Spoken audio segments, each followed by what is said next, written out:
Weh, serius lah? Main ke apa?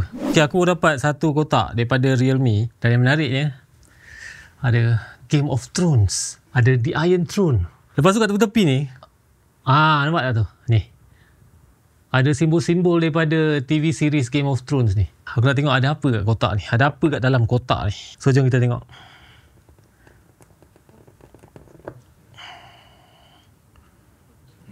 Wah. Okay.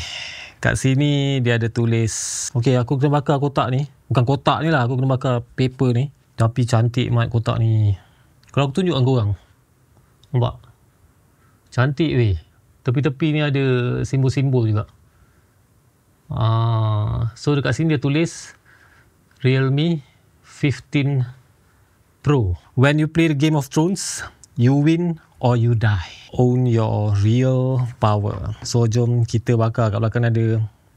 Wah, cantiknya. Kita bakar lah. Kita bakar. Jom kita bakar. So jom lah kita bakar. Bakar. Bismillah.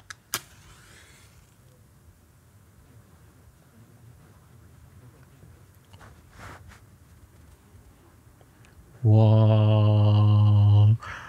Wah, cantiknya weh. Okay, dah habis selamat dah dibakar semua. Dah berdebu atas meja aku. Tapi tak apa. Kat sini dia tulis, Dear Realme friend, we are thrilled to extend an exclusive launch event invitation to you as we unveil Realme 15 Pro Game of Thrones Limited Edition. Okay. Ada keluar telefon baru. Taking place in Belfast. Belfast kat Ireland on October 8. Come join us on an adventure as we showcase the masterpiece. Your presence is greatly appreciated. Own your real power. Warmly, Realme. Weh, aku dah pergi Belfast tu. Serius lah? Main ke apa? October 8. Dah tak lama lah mat. Macam mana rupa telefon Realme Game of Thrones ni? Tak pasal-pasal pergi Belfast ni. Game of Thrones. Dah, aku nak pack. Aku nak kemas.